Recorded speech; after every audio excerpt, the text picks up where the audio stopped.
Hello दोस्तों, स्वागत है मेरे इस यूट्यूब चैनल पर जिसका नाम है फिजिक्स क्लासेस 937। दोस्तों, आज की वीडियो में हम लोग स्टार्ट करेंगे क्लास 11th का फर्स्ट चैप्टर। वैसे तो इससे पहले भी त्रुटि चैप्टर है, परंतु हम लोग स्टार्ट करेंगे गतिकी से।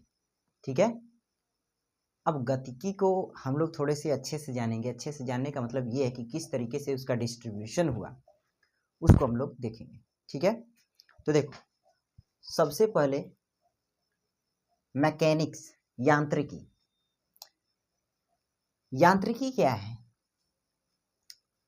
तो यांत्रिकी भौतिक विज्ञान की वह शाखा है जिसमें किसी वस्तु पर लग रहे बल तथा बल लगने के बाद जो भी उसमें प्रभाव उत्पन्न होता है, बल के कारण गति जो उत्पन्न होगी या फिर और भी जो भी गति के प्रभाव होंगे, उसका अध्ययन हम लोग मैकेनिक्स में करते हैं। या इसकी डेफिनेशन आप इस तरीके से भी समझ सकते हो कि यांत्रिकी भौतिक विज्ञान की वह शाखा है जिसमें गति के प्रभाव तथा गति के कारण, गति के कारक बोल सकते हैं, गति के कारकों के बीच संबंधों का अध्ययन किया जाता है। तो उसको हम लोग क्या कहते हैं? यांत्रिकी कहते हैं। अब यांत्रिकी को दो भागों में बांटा गया है, स्टैटिक और डायनेमिक्स। स्टैटिक मीन्स स्थैतिकी और डायनेमिक मीन्स गत्यात्मक या गतिकी भी बोल सकते हो एक तरीके से, है ना। अब स्टैटिक किसे कहते हैं? आइए, हम जब मैं लिखा ही हूँ तो बोल क्यों रहा हूँ, है ना। तो स्टैटिक क्या होता है? यांत्रिकी की वह शाखा जिसमें स्थिर अथवा संतुलित पिंड, या तो वो स्थिर हो या तो अगर फोर्स लग भी रहा हो तो दोनों तरफ तरीके से परिमाण सेम हो दोनों पक्षों का, ठीक है, ताकि वह रुका हुआ हो और दिशाएं विपरीत हो। ठीक है, वो हम लोग पढ़ेंगे। तो संतुलित वस्तु पर कार्य कर रहे बलों का अध्ययन किया जाता है, तो उस ब्रांच को हम लोग क्या कहते हैं? स्थैतिकी कहते हैं, स्टैटिक। ये मैकेनिक्स का ही ब्रांच है। ठीक है। अच्छा, अब डायनेमिक्स क्या है? दूसरा, यांत्रिकी की वह शाखा जिसमें वस्तु के गति के प्रभाव तथा गति के कारक, कारक जैसे बल, ठीक है, के बारे में अध्ययन किया जाता है, तो उसको हम लोग क्या कहते हैं? डायनेमिक्स कहते हैं। अब डायनेमिक्स को भी दो भागों में बांटा गया, एक काइनेमेटिक्स और एक काइनेटिक। काइनेमेटिक्स मीन्स गतिकी। तो गतिकी क्या है? यांत्रिकी की वह शाखा, यांत्रिकी की वह शाखा जिसमें वस्तु के गति के कारक बन रहे बलों का बिना अध्ययन किए गति का अध्ययन किया जाता है, उसको हम लोग काइनेमेटिक्स कहते हैं, अर्थात गतिकी कहते हैं। इस बात को समझिए जरा, यांत्रिकी की वह शाखा। अच्छा, वस्तु गति में है अथवा नहीं है, इस बात यह किस पर डिपेंड कर रहा है? उस पर फोर्स लग रहा है अथवा नहीं। अगर फोर्स लगेगा तो वस्तु गतिशील होगी। तो काइनेमेटिक्स क्या होता है कि यह यांत्रिकी की वह शाखा होती है जिसमें वस्तु पर जो बल लग रहा है उस बल के बारे में हम लोग अध्ययन नहीं करेंगे। वस्तु गति कर रही है और गति करने के बाद उसका प्रभाव क्या हो रहा है उसके बारे में हम लोग अध्ययन करेंगे। तो इस ब्रांच को हम लोग क्या कहते हैं? काइनेमेटिक्स अर्थात गतिकी कहते हैं, और यही हमें पढ़ना भी है। ठीक है, इस चैप्टर में काइनेमेटिक्स को, इसी को हमें पढ़ना भी है। अच्छा, काइनेटिक क्या होता है कि गति के प्रभाव तथा उसके कारकों अर्थात बलों के बीच जो संबंध होता है उसको हम लोग काइनेटिक कहते हैं, वो बात की बात है। ठीक है, परंतु काइनेमेटिक्स हमें पढ़ना है, ध्यान रहे। इसमें जो वस्तु गति कर रही है उस पर जो भी फोर्स लग रहा है, हमें उस फोर्स के बारे में नहीं पढ़ना है। जो गति वस्तु कर रही है उस गति के प्रभाव के बारे में हम लोग जो पढ़ते हैं उसी को हम लोग काइनेमेटिक्स कहते हैं। क्लियर है? अच्छा, अब हम लोग पढ़ते हैं काइनेमेटिक्स। ठीक है, काइनेमेटिक्स में अगर आप ध्यान से इसकी डेफिनेशन पढ़ो तो क्या कह रहा है? यांत्रिकी की वह शाखा जिसमें वस्तु की गति के कारक बन रहे बलों का बिना अध्ययन किए गति का अध्ययन किया जाता है, अर्थात इसमें हम लोग गति का अध्ययन करेंगे। वस्तु किस तरीके से गतिशील है, अगर गतिशील है तो उसके क्या क्या प्रभाव हैं, वो सारी चीजें हम लोग इसमें पढ़ेंगे। तो सबसे पहले हम लोग इसमें हेडिंग करेंगे कि गति क्या है, कोई भी वस्तु गति कैसे, गतिमान अवस्था में कैसे कहलाएगी। ठीक है, तो मैं पहले इसको मिटाता हूं और हेडिंग करता हूं काइनेमेटिक्स, और उसमें हेडिंग करूंगा गति अर्थात मोशन। ठीक है, तो हम लोग मोशन को समझेंगे। हाँ भाई, तो देखिए काइनेमेटिक्स में हम लोग पहला जो टॉपिक पढ़ेंगे वो मोशन है। मोशन के ही बारे में तो हमें पढ़ना है ना। तो कोई भी वस्तु गतिशील अवस्था में कैसे कहलाएगी, कैसे हम लोग कहेंगे कि कोई वस्तु गतिशील है अथवा स्थिर है। वास्तव में कोई भी वस्तु न तो गतिशील अवस्था में है और न ही स्थिर अवस्था में है। अर्थात कोई भी वस्तु गतिशील है तो वो किसी अन्य वस्तु के सापेक्ष गतिशील है, और यदि कोई वस्तु रुकी हुई है तो किसी अन्य वस्तु के रिस्पेक्ट में रुकी हुई है, सापेक्ष रुकी हुई है। एब्सोल्यूट कोई भी वस्तु न तो गतिशील होती है और न तो कोई एब्सोल्यूट वस्तु क्या होती है, स्थिर होती है। ठीक है, अच्छा सर ठीक है। तो देखो गति क्या है, यदि कोई वस्तु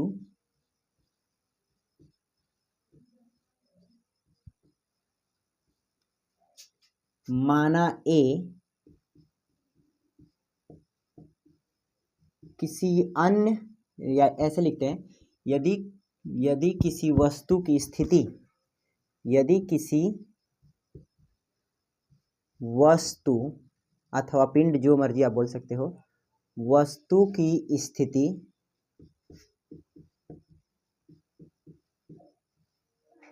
माना ए किसी अन्य वस्तु के सापेक्ष, किसी अन्य वस्तु माना बी के सापेक्ष लगातार बदल रही हो तो वस्तु ए गतिशील कहलाएगी।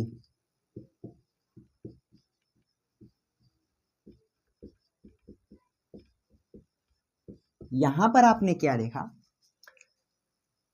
कि यदि किसी वस्तु की स्थिति, मान लिया कि वो वस्तु ए है, किसी अन्य वस्तु माना बी के सापेक्ष लगातार बदल रही है तो वस्तु ए क्या कहलाएगी, गतिशील कहलाएगी, और वो भी किसके सापेक्ष, वस्तु बी के सापेक्ष। ठीक है, जैसे मान लीजिए ये कोई वस्तु बी है, ठीक है, और ये कोई वस्तु ए है। अगर इसकी स्थिति जैसे टाइम टी पर ये यहाँ पर थी और ये रुका हुआ है, ठीक है ना, अब कुछ समय बाद t plus D T time पर इसकी पोजीशन यहाँ पर आ गई, मतलब a यहाँ पर आ गया। तो अब इसके सापेक्ष अगर देखा जाए तो यहाँ से इतने डिस्टेंस पर था, परंतु अब यहाँ तक आ गया, अर्थात उसकी डिस्टेंस थोड़ी सी ज़्यादा हो गई, x प्लस डी एक्स हो गया। अगर इतना ये x था तो इसकी स्थिति लगातार इसके सापेक्ष बदल रही है, अर्थात ये जो होगा, वस्तु A जो होगी वो वस्तु B के सापेक्ष गतिशील अवस्था में कहलाएगी। ठीक है, गति सदैव सापेक्ष होती है, गति सदैव,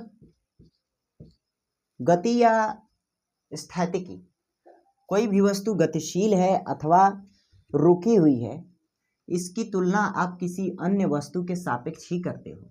ठीक है ना। खैर यहाँ पर मैं गति के बारे में लिख रहा हूं, गति सदैव सापेक्ष होती है।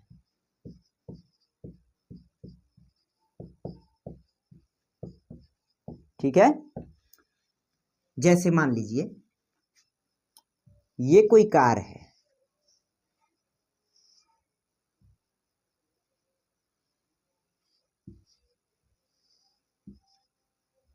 ठीक है,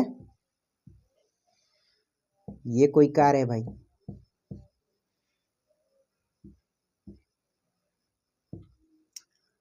इसमें दो लोग ऐसे बैठे हुए हैं, ठीक है, और ये कार v वेग से गतिशील है, v स्पीड से गतिशील है, आगे की ओर ऐसे चल रही है। यहां पर एक खंभा है, पोल है बेसिकली,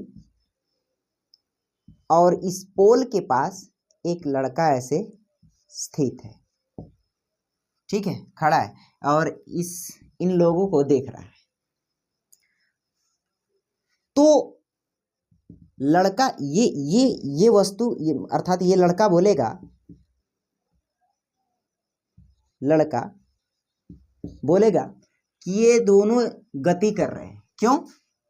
क्योंकि इस लड़के के सापेक्ष ये अपने आप को जहां पर है ये इसको फ्रेम मान रहा है, रेफरेंस फ्रेम। अब रेफरेंस फ्रेम क्या होगा मैं अभी बताऊंगा, परंतु ये कहेगा कि यार ये अभी यहां पर थे, कुछ देर बाद यहां पर आ गए, कुछ देर बाद यहां पर आ गए, तो उनकी स्थिति तो लगातार बदल रही है। उनकी स्थिति क्या हो रही है? लगातार बदल रही है, क्योंकि ये लड़का जो यहाँ पर दिख रहे थे अब कुछ देर बाद यहाँ पर चले गए, तो ये कहेगा ना कि ये पहले तो यहाँ पर थे अब तो यहाँ पर चले गए। इसका मतलब ये लड़के जो हैं गति कर रहे हैं। बात को समझिए। जैसे मान लीजिए कि मैं ट्रेन में से खड़ा हूँ, ठीक है, जो ट्रेन के जस्ट रास्ता होता है आने जाने का, वहाँ पर मैं ऐसे खड़ा हूँ, ऐसे देख रहा हूँ, और बाहर कोई अन्य लड़का ऐसे खड़ा है, या पोल ही है मान लो, तो उस पोल के सापेक्ष मैं क्या होऊंगा कि अगर मैं देखूंगा तो पोल ऐसे पीछे की तरफ जाएगा, तो मैं बोलूंगा कि वो पोल गति कर रहा है, अर्थात वो पीछे जा रहा है। क्यों? क्योंकि उसकी स्थिति लगातार बदल रही है, परंतु मैं तो वहीं पर हूँ, तो मैं बोलूंगा कि वो गति कर रहा है। परंतु अगर उस पोल के पास अगर कोई लड़का खड़ा है तो वो क्या देखेगा कि अरे यार ये तो वो ट्रेन में है लड़का और वैसे जा रहा है, मतलब वो लड़का गति कर रहा है। तो ये दोनों क्या हो रहा है कि सापेक्ष गतियां हो रही है। जो पोल के पास लड़का खड़ा है वो गति नहीं कर रहा है, परंतु जो ट्रेन में लड़का खड़ा है उसके सापेक्ष अगर देखा जाए तो उसकी स्थिति बदल रही है, अर्थात वो गति कर रहा है। उसी तरीके से यहाँ पर भी ये लड़का पोल के पास है तो बोलेगा कि ये लोग गति कर रहे हैं। क्यों? क्योंकि इनकी स्थिति बदल रही है। लेकिन जो अंदर ये बैठे हुए हैं ऐसे, उनकी तो स्थिति नहीं बदल रही है, वो तो ज्यों कहते हो अभी गाड़ी में बैठ कर ऐसे बातें कर रहे हैं, तो बोलेंगे कि हम लोग तो रुके हुए हैं, वो लड़का गति कर रहा है, क्योंकि हमारे तरफ की तो स्थिति नहीं बदल रही, हम तो ज्यों कहते हैं, परंतु वो लड़का क्या हुआ, पीछे चला गया, मतलब वो गति कर रहा है। तो कोई भी वस्तु गति अवस्था में है या विरामावस्था में है, यह केवल और केवल सापेक्ष बताई जा सकती है। जैसे इसके सापेक्ष ये दोनों गति कर रहे हैं, परंतु यहां पर देखा जाए तो ये एक दूसरे के सापेक्ष विरामावस्था में है, ठीक है। तो गति अथवा विरामावस्था ये सभी सापेक्ष होती है। अब सापेक्ष में क्या होता है, जिस वस्तु के सापेक्ष हम लोग बातें करते हैं उसको हम लोग रेफरेंस फ्रेम मानकर चलते हैं। रेफरेंस फ्रेम को हिंदी में कहते हैं निर्देश तंत्र। जैसे अगर मैं जैसे यहाँ पर देखो, अगर यहाँ पर ये चौराहा है, ठीक है, ये चौराहा है और यहाँ पर कोई हॉस्पिटल है, ठीक है। मैं यहाँ पर खड़ा हूँ ऐसे, और इस चौराहे से चौराहे का जो सेंटर है यहाँ से मान लीजिए कि 50 मीटर की दूरी पर यह हॉस्पिटल है, मान लीजिए, ठीक है ना, 50 मीटर की दूरी पर, 50 मीटर ठीक है, 100 मीटर ले लो, 100 मीटर या 200 मीटर ले लो, उसमें क्या है, 200 मीटर की दूरी पर है, ठीक है। अब 200 मीटर की दूरी पर है, हमने यहां से क्या किया कि अपने किसी फ्रेंड को कॉल लगाया, ठीक है, अपने किसी फ्रेंड को कॉल लगाया और मैं बोला कि ऐसा है कि रमेश, मैं ये इस हॉस्पिटल का नाम रख देते हैं सिटी हॉस्पिटल, सिटी हॉस्पिटल है ना। रमेश को मैंने कॉल किया, बोला कि हेलो रमेश, मैं सिटी हॉस्पिटल के पास हूँ भाई, थोड़े पैसों की कमी है, जल्दी से तू आ जा भाई। तो ये रमेश बोलेगा कि यार सिटी हॉस्पिटल तो मैंने देखा ही नहीं, सिटी हॉस्पिटल तो मैंने देखा ही नहीं। तो अब ये बोलेगा, क्या बोलेगा कि ऐसा है कि ये जो चौराहा है ना उससे 200 मीटर ईस्ट साइड आ जाना। तो अब ये किसको फ्रेम बना रहा है, ये जो चौराहा है इसको फ्रेम अर्थात इसके सापेक्ष बता रहा है अपनी पोजीशन कि मैं कहाँ हूं। तो जिसके सापेक्ष ये अपनी पोजीशन बता रहा है उसी को हम लोग रेफरेंस फ्रेम कहते हैं। उसी को हम लोग क्या कहते हैं? रेफरेंस फ्रेम कहते हैं। अर्थात रेफरेंस फ्रेम किसी वस्तु की या तो पोजीशन को बताता है या वस्तु की गतिशील अवस्था को बताएगा। कोई भी वस्तु किसके सापेक्ष किस पोजीशन पर है या किसके सापेक्ष वो गति कर रही है उसी को हम लोग क्या कहते हैं? रेफरेंस फ्रेम कहते हैं। ठीक है, जिसके सापेक्ष हम लोग गति, अभी मैंने कहा कि किसी वस्तु की स्थिति ए किसी अन्य वस्तु बी की स्थिति के सापेक्ष बदल रही है तो ये क्या होगा? वस्तु ए गतिशील। तो ये किसके सापेक्ष कह रहा है? बी के। तो बी जो होगा इसके लिए क्या हो जाएगा? Reference frame. ठीक है, तो अब हम लोग बात करते हैं रेफरेंस फ्रेम के बारे में। रेफरेंस फ्रेम को हम लोग निर्देश तंत्र कहते हैं। निर्देश तंत्र, निर्देश तंत्र, जिसको इंग्लिश में रेफरेंस फ्रेम, रेफरेंस फ्रेम। अब जरा सा मेरी बात को समझिए।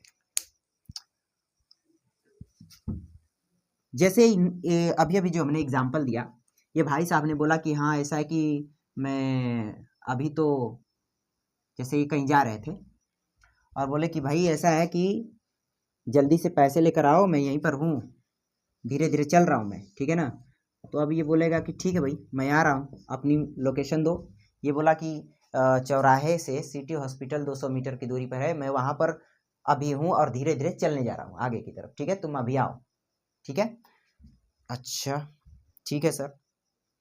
अब जिस टाइम उसने कॉल करके बताया, मान लीजिए उसके कुछ समय बाद वो बाइक से वहां पर पहुंचा, तो क्या वो वहां पर रुका होगा? नहीं, क्योंकि उसने तो कॉल में बोला था कि मैं धीरे धीरे आगे चल रहा हूं। तो अगर उसको उसकी सही पोजीशन पर पहुंचना हो तो चौराहा जो था, चौराहा, उसके सापेक्ष समय का भी निर्धारण उसको करना होगा कि इसके सापेक्ष कितने समय बाद वो इससे कितनी दूरी पर था, फिर उससे कितनी दूरी पर था, इस तरीके से। तो किसी भी रेफरेंस फ्रेम में किसी वस्तु की, अगर कोई वस्तु गतिशील है तो उसकी गति को डिफाइन करने के लिए पहली बात तो उसका कोऑर्डिनेट होना आवश्यक होता है, अर्थात किस दिशा में है, कितनी डिस्टेंस पर है, और एक घड़ी की व्यवस्था भी होनी चाहिए, अर्थात कितने समय पर कहां पर वो था। ठीक है, उसी जो पूरा सेटअप है उसी को हम लोग क्या कहते हैं? रेफरेंस फ्रेम कहते हैं। जैसे देखो, निर्देश तंत्र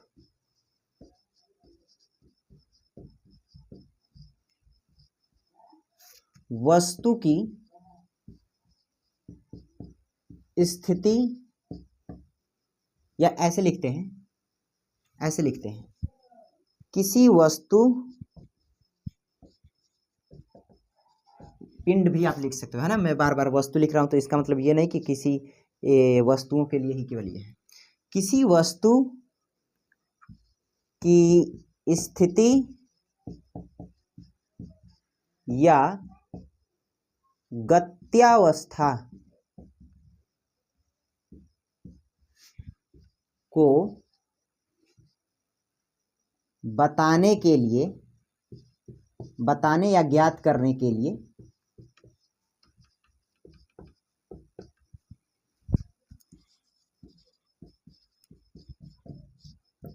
हमें निर्देश तंत्र की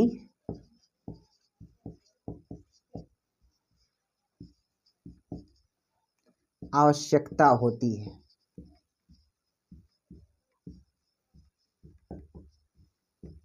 ठीक है, निर्देश तंत्र, निर्देश तंत्र कोई भी हो सकता है, कुछ भी हो सकता है, जिसके सापेक्ष आप किसी वस्तु की अवस्था को डिफाइन कर रहे हैं, पोजीशन को डिफाइन कर रहे हैं, उसकी गतिशील अवस्था को डिफाइन कर रहे हैं। परंतु हम लोग जो अध्ययन कर रहे हैं इसमें हम लोग रेफरेंस फ्रेम कुछ इस तरीके का मानते हैं। ये अगर ये नहीं आ रहा होगा आप मोबाइल में तो यहां से ऐसे, ये और ये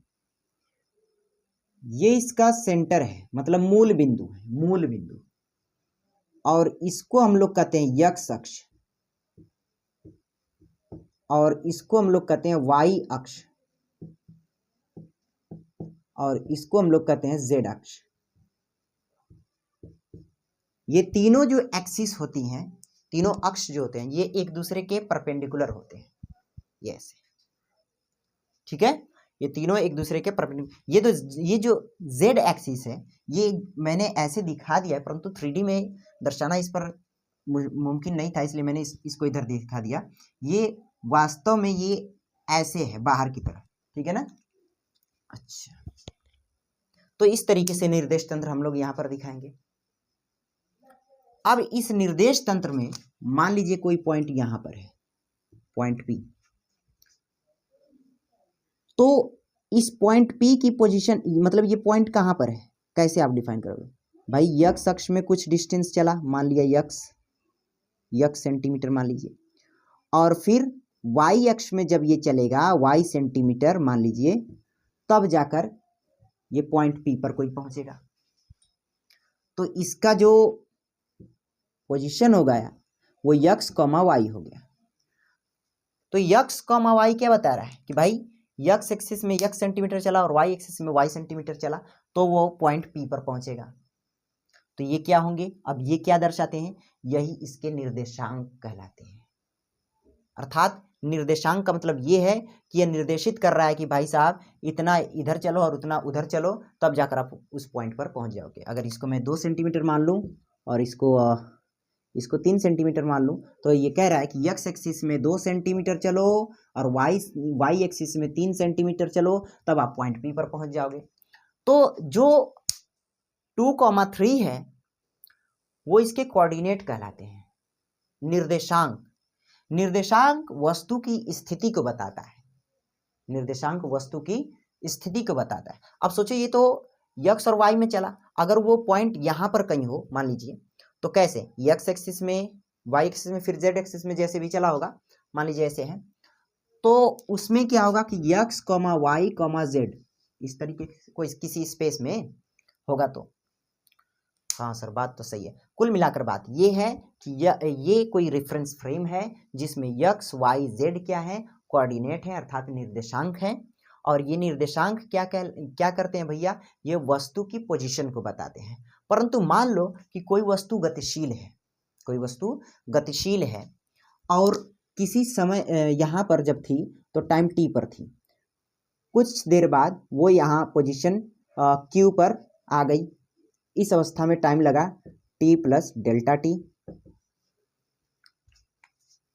तो इसकी सही से पोजीशन बताने के लिए, वास्तविक पोजीशन बताने के लिए हमें यह भी बताना होगा कि कितने समय में यहां पर थी और कितने समय बाद यहां पर पहुंच गई, तभी तो आप अच्छे से उसका पोजीशन फाइंड कर पाओगे। तो रेफरेंस फ्रेम में किसी वस्तु की पोजीशन को बताने के लिए या उसकी गतिशील अवस्था को बताने के लिए घड़ी की व्यवस्था होनी चाहिए। तो जब घड़ी भी यहाँ पर, घड़ी की भी व्यवस्था पूर्ण हो जाती है, तो इसको हम लोग कहते हैं निर्देश तंत्र है ना, निर्देश frame, reference frame, reference time space frame है ना, ऐसे इसका नाम दिया जाता है। ठीक है, खैर, तो ये निर्देश तंत्र है। किसी वस्तु की स्थिति या गत्यावस्था को बताने के लिए या ज्ञात करने के लिए हमें निर्देश तंत्र की आवश्यकता होती है। निर्देश तंत्र में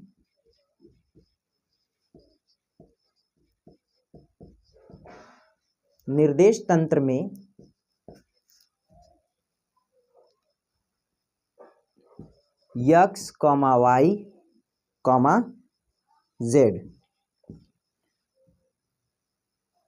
ये निर्देशांक कहलाते हैं, ये निर्देशांक कहलाते हैं, निर्देशांक कहलाते हैं। जो वस्तु की स्थिति को बताते हैं, जिसे हमें क्या पता चलेगा? वस्तु की स्थिति, कि वस्तु कहां पर स्थित है। निर्देश तंत्र में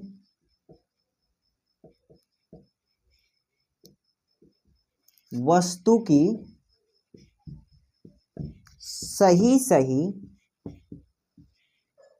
स्थिति बताने के लिए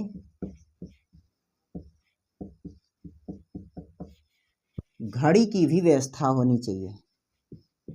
घड़ी की भी व्यवस्था होनी चाहिए।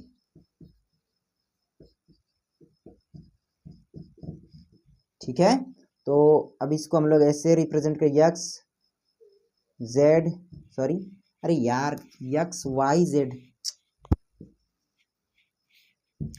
एक्स वाई और ये जेड, और साथ में समय को भी ले लो तो टी। अब इसको हम लोग कहते हैं, एक मिनट,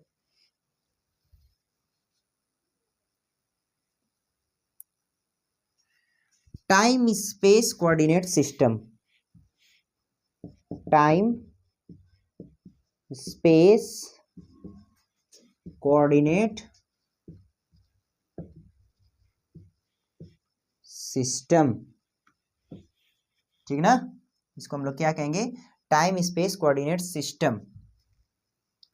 ठीक है, टाइम स्पेस कोऑर्डिनेट सिस्टम, जिसको हिंदी में समय आकाश निर्देश फ्रेम बोलेंगे। ठीक है, समय आकाश निर्देश frame, time space coordinate system. ठीक है, किसी वस्तु की सही स्थिति बताने के लिए हमें क्या क्या आवश्यक है कि पहले तो कोऑर्डिनेट मतलब कि निर्देशांक एक्स वाई जेड, और एक घड़ी की व्यवस्था होनी चाहिए, अर्थात जिसमें हम लोग उसका सही पोजीशन बता सकें कि कितने समय बाद वो यहाँ पर था और कितने समय बाद यहाँ पर था। ठीक है, अच्छा, क्या आपको नहीं लगता कि किसी वस्तु की स्थिति अगर और अच्छे से बताई जाए, और अच्छे से का मतलब कि कौन बता रहा है, इसका भी तो ज्ञान होना चाहिए कि किसने बताया कि वस्तु यहाँ पर है। तो वास्तव में किसी वस्तु की स्थिति को डिफाइन करने के लिए हमें कोऑर्डिनेट की आवश्यकता होती है, समय की आवश्यकता होती है, और किसने बताया, ऑब्जर्वर की आवश्यकता होती है। ठीक है, ये तीन चीजें होती हैं जो वस्तु की पोजीशन को सही से डिफाइन करती हैं। ठीक है, अच्छा, अब आगे बढ़ते हैं। ये रहा निर्देश तंत्र।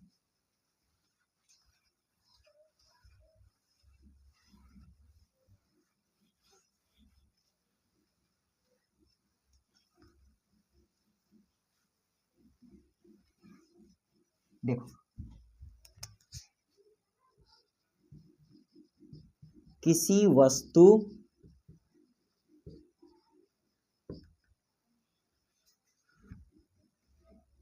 स्थिति को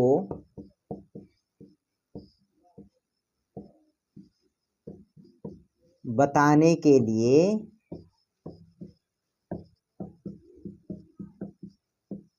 शर्तें, पहली बात रेफरेंस फ्रेम होना चाहिए।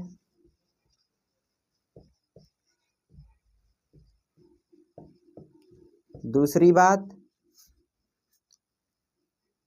कोऑर्डिनेट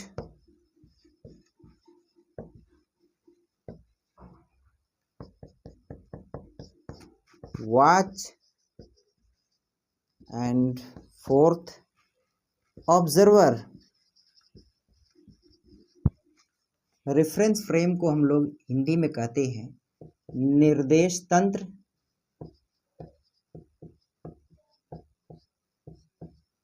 और कोऑर्डिनेट्स को कहेंगे, कोऑर्डिनेट को हम लोग बोलेंगे निर्देशांक, और वॉच मीन्स घड़ी, आपको पता ही है। ऑब्जर्वर को हिंदी में कहते हैं, ऑब्जर्वर को हिंदी में इसका हिंदी हमें भी याद नहीं आ रहा है, अभी बता रहे हैं, ठीक है ना, कुछ देर में। तो इन 4 चीजों की आवश्यकता होगी किसी वस्तु की पोजीशन या उसकी गति अवस्था को डिफाइन करने के लिए। क्लियर है? अच्छा, अब आगे बढ़ते हैं। यदि हम लोग किसी वस्तु की पोजीशन को निर्देशित करेंगे या बताएंगे तो हमें यहां पर वस्तु को बिंदु वस्तु मानना होगा। अब बिंदु वस्तु क्यों मान रहे हैं, इसका अंदाजा या इसका पता आपको आगे लगेगा कि क्यों हम लोग यहाँ काइनेमेटिक्स में वस्तु को बिंदु वस्तु मानते हैं, एक पॉइंट के आकार का। अगर कोई दूरी किसी वस्तु के ट्रेवल करने के सापेक्ष बहुत अधिक होती है तो वहां पर पॉइंट को हम लोग क्या वस्तु को हम लोग बिंदु वस्तु मान सकते हैं। जैसे एक बड़ा सा प्लेग्राउंड है, क्रिकेट का ग्राउंड है, और उसमें एक छोटी सी बॉल है जो, तो उस बॉल को उस ग्राउंड के सापेक्ष बिंदु वस्तु मान सकते हैं क्योंकि डिस्टेंस बहुत ज्यादा है। ठीक है, तो एक बात जो आपको माइंड में एकदम बैठा लेनी है, हम इस अध्याय में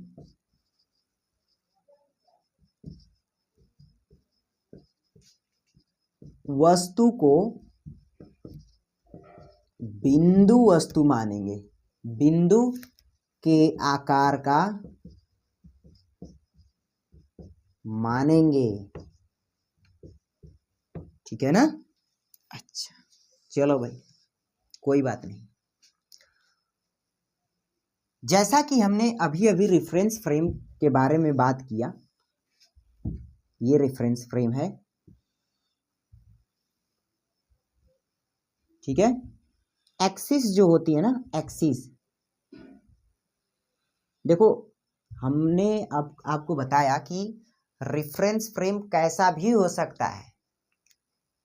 अगर हम किसी वस्तु की स्थिति इस बोर्ड के सापेक्ष बताएं तो यह भी हमारे लिए निर्देश फ्रेम हो जाएगा, परंतु जो हम लोग यहाँ पर यूज करेंगे बुक से पढ़ने के लिए जो हम लोग यहाँ पर यूज करेंगे, वहां पर ऐसा निर्देश फ्रेम यूज करते हैं। कैसा निर्देश फ्रेम? तो देखो, ये एक्स एक्सिस, ये वाई एक्सिस, और ये जो है ये बोर्ड के लंबवत ऐसे बाहर की ओर ऐसे, तो वो बनाना संभव नहीं है क्योंकि ये तो 2D है, इसलिए हम लोग उसको ऐसे निर्देशित करते थे बाहर की ओर, और इसको हम लोग क्या बोलते हैं? Z axis, Z axis. ठीक है ना? अब ये जो जहां से ये एक्सिस स्टार्ट हो रही है इसको हम लोग कहते हैं मूल बिंदु, मूल बिंदु। ठीक है, 0,0,0 ऐसे बोल दो। ठीक है, मान लीजिए कि कोई वस्तु यहां पर है, स्पेस में कोई वस्तु ऐसे रखी हुई है, तो इसका कोऑर्डिनेट हम लोग लिख पाएंगे x, y, z। अब ये देखो, ये एक्सिस है, एक्सिस को हम लोग बड़े से लेटर से रिप्रेजेंट करते, बड़े से, ये कैपिटल X है, कैपिटल Y है और कैपिटल Z है, परंतु जो कोऑर्डिनेट्स होते हैं उसकी पोजीशन को जो बताते हैं वो स्मॉल लेटर से हम लोग रिप्रेजेंट करेंगे। यहाँ पर स्मॉल x है, स्मॉल y है, स्मॉल z है। ठीक है ना? अब जहां x y z क्या है? कोऑर्डिनेट है। किसी समय t पर ये पॉइंट यहां पर है, ये भी हम लोगों ने बता दिया, किसी ऑब्जर्वर ने ये बताया। यहां पर जो पोजीशन है ये क्या है? कैसे यहां पर ये कोई बंदा यहां पर कैसे पहुंचेगा? यक्स में, यक्स एक्सिस में कुछ चलेगा, जो भी डिस्टेंस यहां पर दिया हुआ है, यक्स चला मान लीजिए, और वाई एक्सिस में वाई चलेगा, जेड एक्सिस में जेड चलेगा, तब जाकर इस पॉइंट पर पहुंचेगा। मतलब यहां पर जो वस्तु की गति है वो तीनों एक्सिस में हो रही है। किस में हो रही है? तीनों एक्सिस में हो रही है। अच्छा सर, तो जब किसी वस्तु की गति तीनों एक्सिस में हो तो इस प्रकार की वस्तु की जो गति होती है उसको हम लोग 3D मोशन कहते हैं, त्रिविमीय गति कहते हैं। और सोचो, यदि कोई वस्तु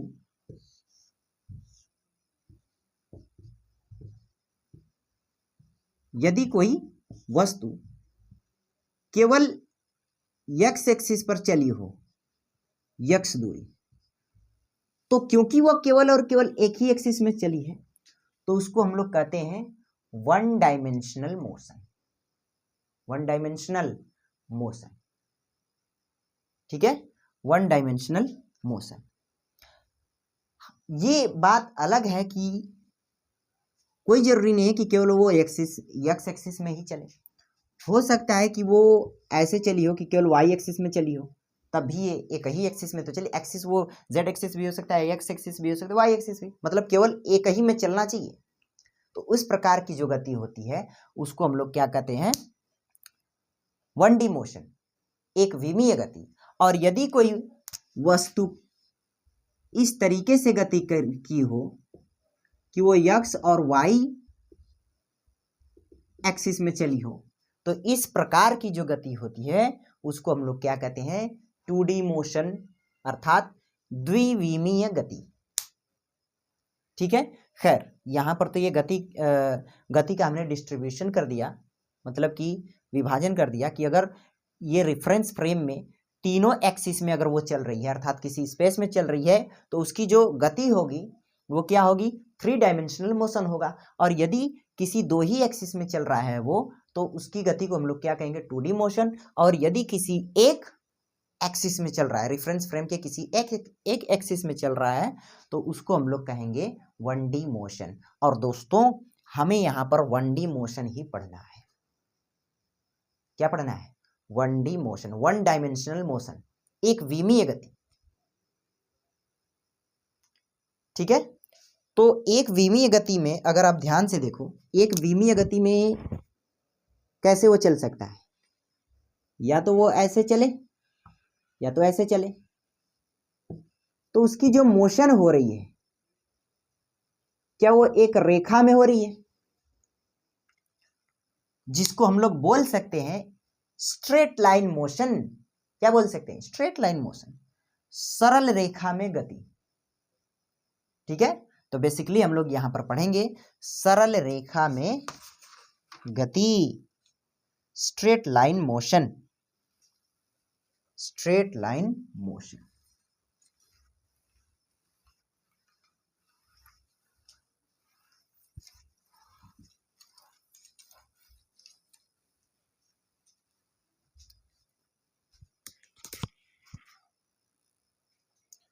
हाँ भाई, तो अब बात करते हैं सरल रेखीय गति। सरल रेखीय गति, जैसे मान लीजिए ये निर्देश फ्रेम है, किसी एक ही कोऑर्डिनेट में वो चले, किसी एक ही कोऑर्डिनेट में वो ऐसे चले। अब कोई जरूरी नहीं है कि वो ऐसे ही गतिशील हो, वो ऐसे भी जा सकता है, वो ऐसे भी जा सकता है, तिर्यक भी हो सकता है, उसमें कोई शक वाली बात नहीं है। परंतु जो उसका पाथ होगा वो स्ट्रेट ही होगा, सीधा 1D मोशन में ही होगा। तो इस प्रकार की जो गति होगी उसको हम लोग सरल रेखीय गति कहेंगे। अब कोई वस्तु गति करता है तो कितनी दूरी चला, कितना समय लगा, कितनी चाल से चला, उसकी स्पीड क्या थी, उसकी वेलोसिटी क्या थी, उसका डिस्प्लेसमेंट क्या था, इन सब चीजों को हम लोग देखेंगे। ठीक है, अच्छा, तो सबसे पहले हम लोग बात करते हैं स्पीड के बारे में। सॉरी, स्पीड बोल रहा हूं, डिस्टेंस, दूरी।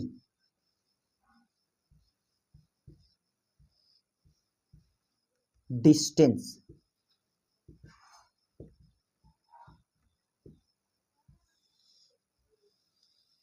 दूरी क्या है?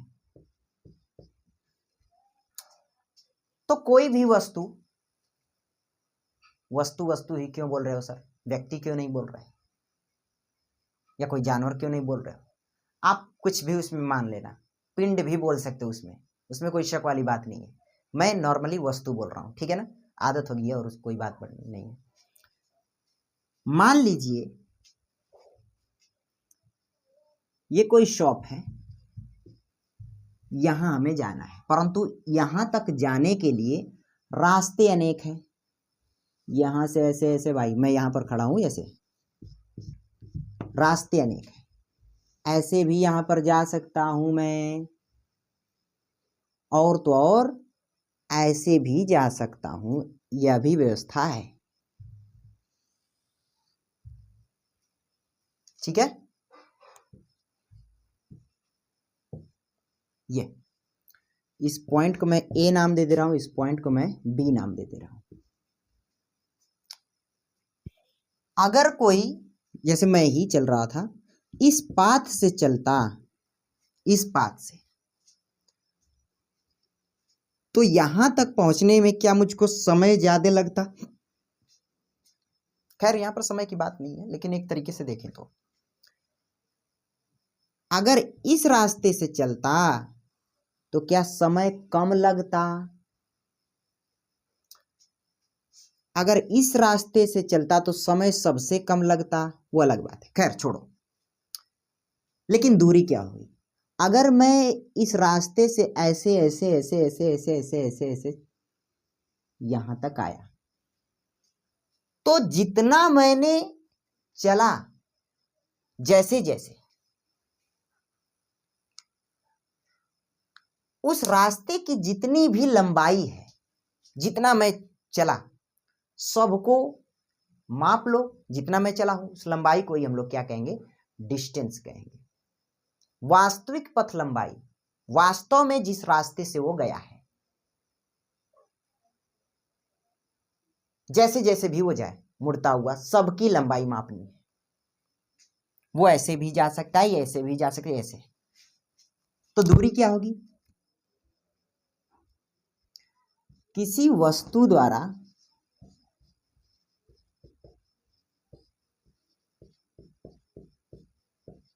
तय किए गए रास्ते की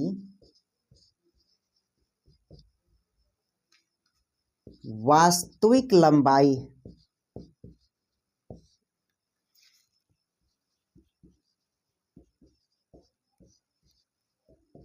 को दूरी कहते हैं।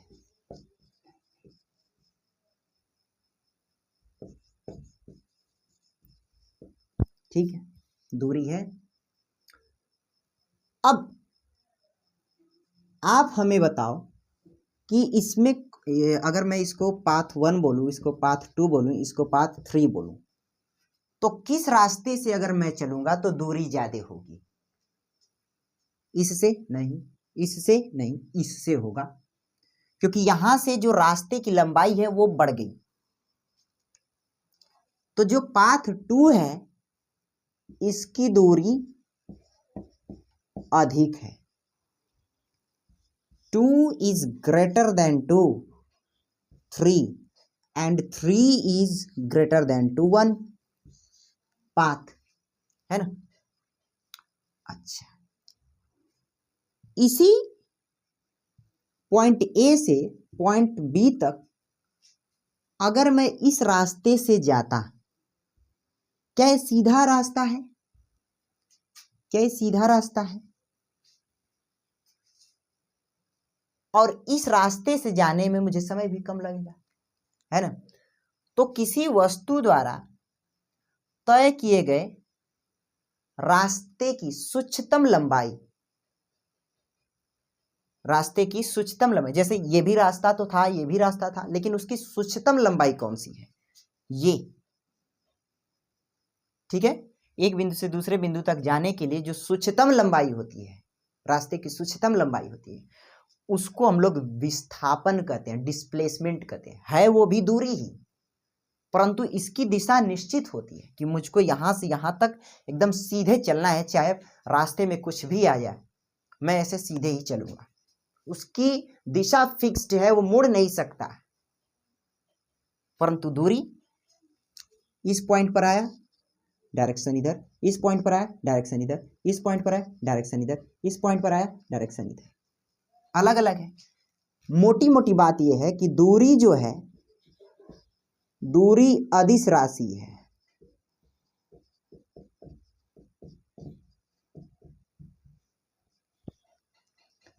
दूरी का मात्रक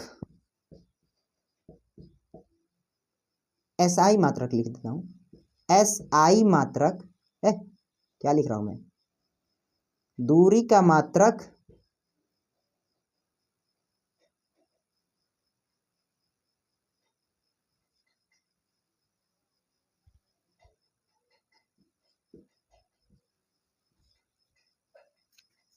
मीटर, सेंटीमीटर, किसी में भी माप सकते हो आप, है ना।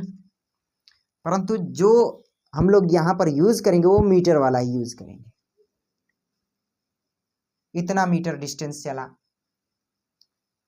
अच्छा,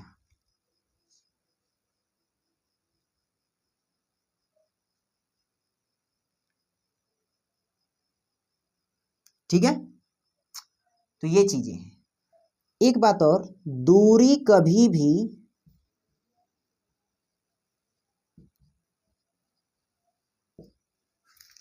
ऋणात्मक नहीं हो सकती।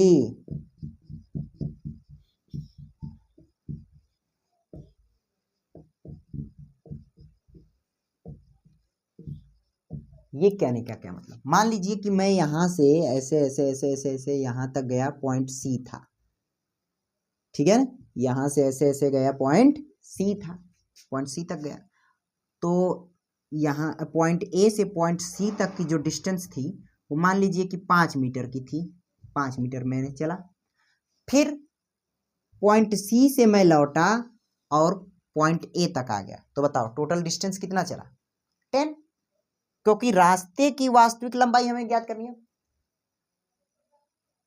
और दूरी अदिश राशि भी है, तो लंबाई बेसिकली देखें तो ये 5 मीटर, फिर उधर से 5 मीटर, टोटल चला 10 मीटर। इसका मतलब ये है कि मेरे मुड़ कर पुनः वहां पर आने से उसमें माइनस वाइनस का साइन नहीं लगेगा, अगर माइनस साइन लगता तब ना वो 0 होता, परंतु ऐसी बात नहीं है, इसमें दिशा का कोई योगदान नहीं है, ओनली मैग्नीट्यूड। तो दूरी कभी भी ऋणात्मक नहीं हो सकती, दूरी कभी भी ऋणात्मक नहीं हो सकती। अच्छा सर, ठीक है, अब बात करते हैं विस्थापन की। किसकी, विस्थापन, देखो यहीं पर बता रहा हूं, विस्थापन को इंग्लिश में कहते हैं डिस्प्लेसमेंट।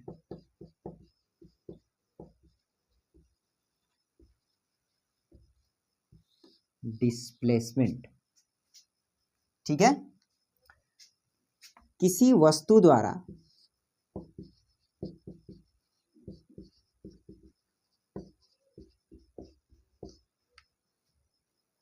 तय किए गए एक बिंदु से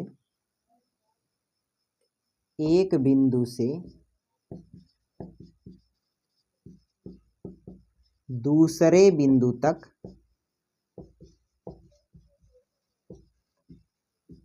जाने में तय किए गए रास्ते की सूक्ष्मतम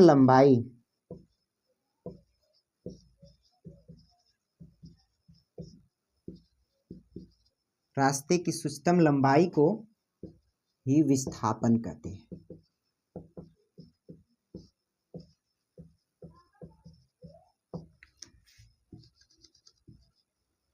विस्थापन एक सदिश राशि है, विस्थापन सदिश राशि है, ठीक है। विस्थापन धनात्मक, ऋणात्मक और शून्य, कुछ भी हो सकता है,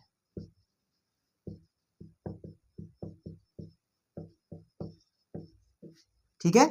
तो देखो इसमें सूक्ष्मतम लंबाई कौन सी थी, ये, ठीक है, तो ये वाला जो डिस्टेंस हो गया है, तो ये भी डिस्टेंस ही, परंतु क्योंकि इसमें दिशा फिक्स है, सीधा ही चलेगा भाई, इसलिए हम लोग इसको क्या कहते हैं, इस दूरी का नाम देते हैं विस्थापन, डिस्प्लेसमेंट।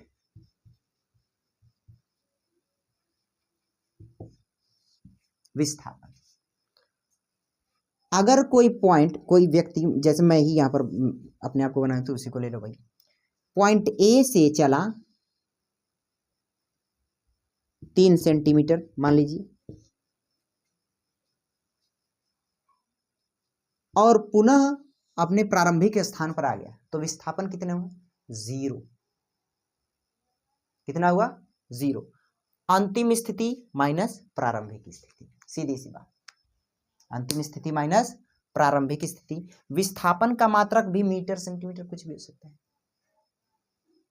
ठीक है ना? अच्छा, विस्थापन कभी भी दूरी से बड़ा नहीं हो सकता, या यूं कहें कि दूरी सदैव विस्थापन से या तो बड़ी होगी या विस्थापन के बराबर होगी। यहां पर अगर देखा जाए तो है तो ये दूरी ही, अगर इस दूरी में बात की जाए तो विस्थापन और दूरी सेम ही बात है। अरे भाई, विस्थापन और दूरी सेम ही बात है, लेकिन कब?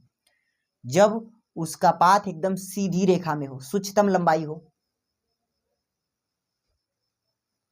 और इसमें दूरी जो है वो विस्थापन से अधिक है। तो जो दूरी है, दूरी हमेशा या तो विस्थापन से बड़ी होगी या विस्थापन के बराबर होगी। और विस्थापन के का मतलब क्या? उसके परिमाण के, क्योंकि विस्थापन में दिशा भी होती है। विस्थापन के परिमाण के या तो उस बराबर या उससे बड़ी होगी दूरी। अच्छा, बात तो बिल्कुल सही है, बात तो बिल्कुल सही है। अब इस चीज को थोड़ा सा और समझते हैं, ठीक है?